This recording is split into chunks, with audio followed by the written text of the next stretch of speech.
Bonjour mes frères et sœurs, j'espère que chacun d'entre nous s'est bien réveillé par la main puissante du Seigneur. Nous voici encore sur la plateforme Pain de Vie pour notre méditation du jour. Avant vraiment d'y entrer, nous allons rapidement nous chauffer un peu dans la louange. Que le Seigneur nous bénisse et que sa puissante main soit notre partage. Et on y va. Je n'ai rien à perdre, tu m'as tout donné.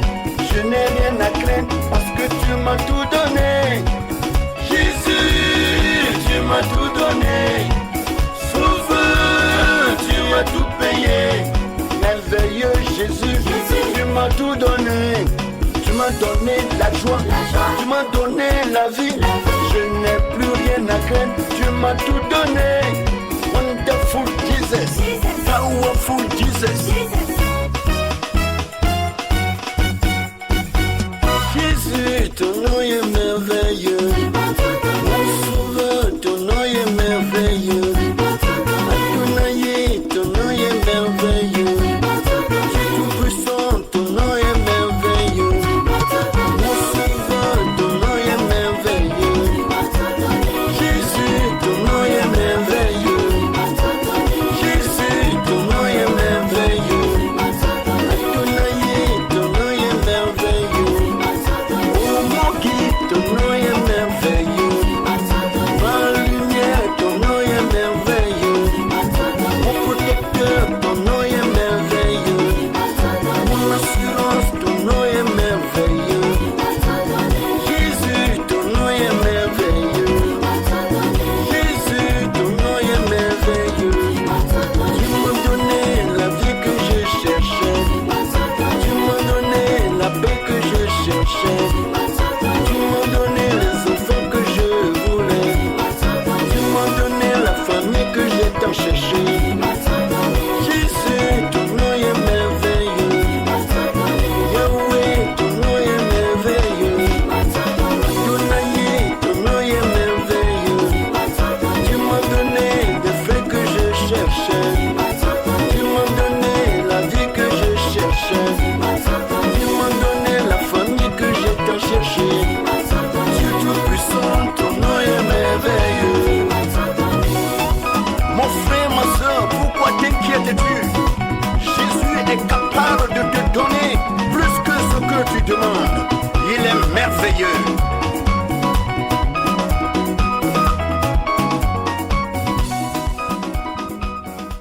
Je bénis le Seigneur qui sans cesse nous soutient et nous fortifie chaque jour. Nous voici encore dans sa présence pour tout ce qu'il fait dans notre vie. Que son nom soit à jamais célébré et glorifié. Merci pour la vie de tout un chacun parce que c'est Dieu qui nous a donné encore d'être debout après qu'il nous ait donné la respiration, le mouvement et l'être. Sans trop tarder, nous allons profiter encore pour vraiment plonger nos regards dans sa parole, la parole de vie, la parole qui nous revigore et qui renouvelle notre force et qui nous accorde la santé et une santé spirituelle qui nous mène certainement à la vie éternelle. Que le nom de l'Éternel soit loué. Sans trop tarder, nous allons prendre nos Bibles dans le livre de Proverbes chapitre 22 et aujourd'hui nous allons lire à partir du verset 28 au verset 29 et nous commençons la lecture dans la version Louis II.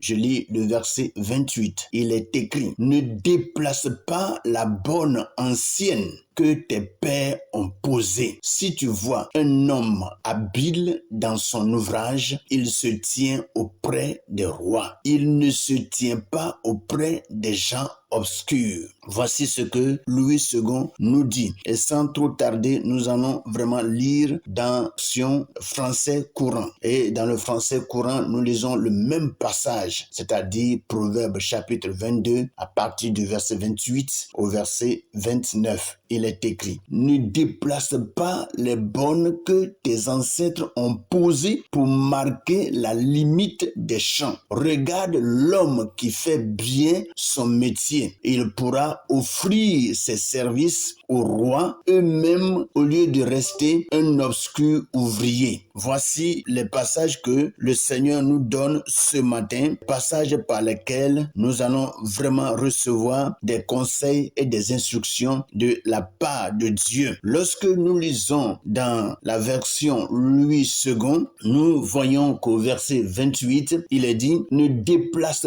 pas la borne ancienne que tes pères ont posée. » On parle bien sûr ici des bornes qui sont posées sur un terrain. Lorsque les terrains sont partagés, soit en lot, soit en hectares, selon que l'homme lui-même veut les partager, on met en réalité des objets au bout de chaque mesure pour délimiter le terrain que chacun doit avoir, c'est-à-dire la parcelle que chacun doit avoir. Les parcelles de terrain sont très souvent limitées, c'est-à-dire on met des bornes, soit c'est des briques fabriquées, soit c'est des piquets, soit c'est vraiment des branches qui peuvent germer qu'on met pour délimiter les terrains. Et il est dit ici que la Bible nous dit de ne pas déplacer les bornes anciennes. Vous voyez? Il dit ne déplace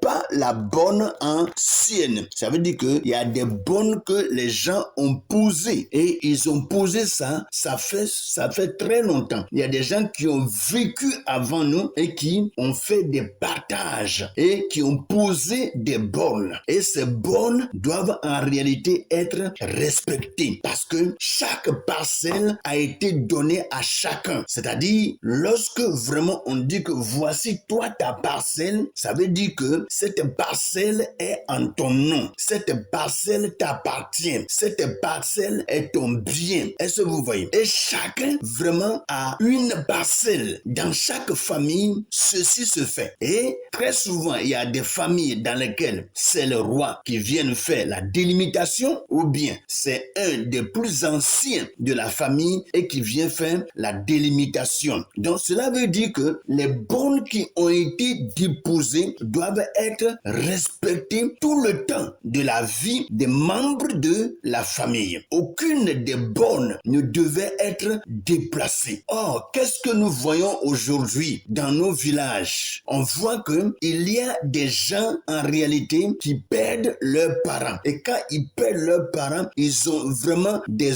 oncles qui sont là et qui cherchent vraiment à récupérer les terrains qu'on a donnés aux enfants. Or, la Bible dit, ne déplace pas la borne ancienne que tes pères ont posée. Alléluia. Vous voyez? Donc, nos pères ont fait des délimitations de terrain et chaque parcelle appartient à quelqu'un et chacun vraiment doit s'occuper de sa parcelle et l'entretenir. À côté de lui, il y a vraiment son frère, il y a son voisin et la délimitation qui les sépare entre lui et la parcelle de son voisin doit vraiment être respectée. Et il y a des gens vraiment qui ne respectent pas ces bornes et qui vont et qui les déplacent et font une autre délimitation. Or, c'est des choses qui ont été posées par les parents, des choses qui ont été posées par nos pères. Et tout ce que nos pères faisaient, Dieu porte les regards sur cela et accorde une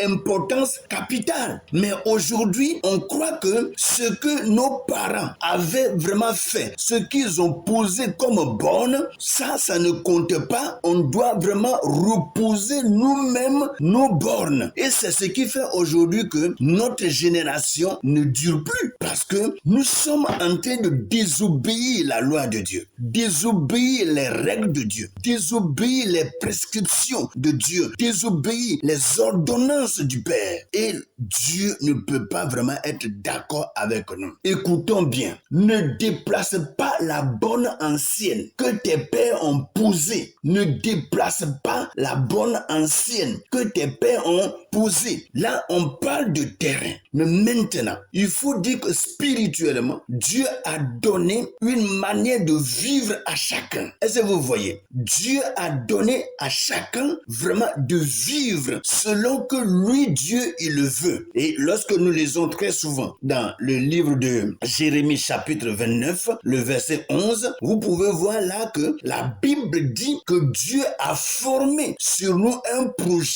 projet de paix et non de malheur, afin que nous ayons de l'avenir et de l'espérance. Vous voyez, donc il faut dire que quand on parle aujourd'hui de bornes, ça veut dire que à chacun, Dieu a un plan de vie. Dieu a un plan de vie. Tu ne peux pas regarder la vie de quelqu'un pour vivre. Non. Si tu veux regarder la vie de quelqu'un pour vivre, tu vas échouer. Parce que tu ne sais pas comment il a commencé et tu ne sais pas comment il va terminer. Tu ne sais pas comment il a commencé et tu ne sais pas comment il va terminer. Dieu a un projet sur la vie de chacun. Dieu a un plan sur la vie de chacun. Nous ne devons pas envier la vie de quelqu'un d'autre. Mes frères, écoutons bien ses conseils et vraiment que ses conseils nous enseignent, que ses paroles nous enseignent, que ses paroles ouvrent nos yeux, ouvrent notre esprit et que nous soyons éclairés. Sachons-le bien, ne déplace pas la borne ancienne que tes pères ont posée. Alléluia. Vous voyez, il y a une vie que nos parents ont vécue, qui était une vie saine. Mais aujourd'hui, on balaie vraiment cette vie-là et on veut vivre une autre vie, contrairement à ce que Dieu a communiqué à nos pères. Et c'est ce qui fait que aujourd'hui, on a des problèmes dans notre vie. On a des problèmes dans ce monde parce que on est en train de déplacer les bornes anciennes. Alléluia. Nous le savons tous que vraiment, nous savons ce qui se passe aujourd'hui. L'homme a préféré marier un homme et la femme a préféré marier femme. Et aujourd'hui, comme je l'avais déjà dit, on voit vraiment des femmes qui couchent avec des animaux et même des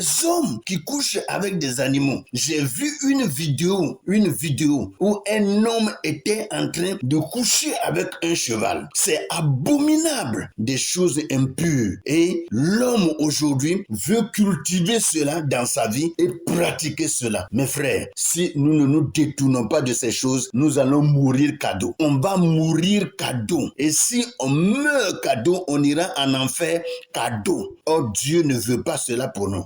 Ressaisissons-nous et vraiment revenons à la vérité pour que Dieu puisse nous accepter et ouvrir des portes de bénédiction pour tout un chacun. Ne déplace pas la borne ancienne que tes pères ont posée. Alléluia. Dans le français courant, il est dit, ne déplace pas les bornes que tes ancêtres ont posées pour marquer la limite des champs. Alléluia. C'était pour marquer la limite des champs. Donc, la vie de chacun, en réalité, a une limite. Et vraiment, partout où nous vivons, il y a des portions de terre qui nous ont été données. Et ces portions ont été délimitées. Et on ne doit pas aller enlever les bornes et faire une autre délimitation. Dieu n'aime pas ces choses. Revenons à la vérité pour que le Seigneur puisse avoir pitié de nous soutenir et nous secourir dans les temps difficiles. Alléluia. Nous continuons la parole. Il est dit, si tu vois un homme habile dans son ouvrage, il se tient auprès des rois. Il ne se tient pas auprès des gens obscurs. Mes frères, aujourd'hui, là, nous devons vraiment tous être des hommes et des femmes habiles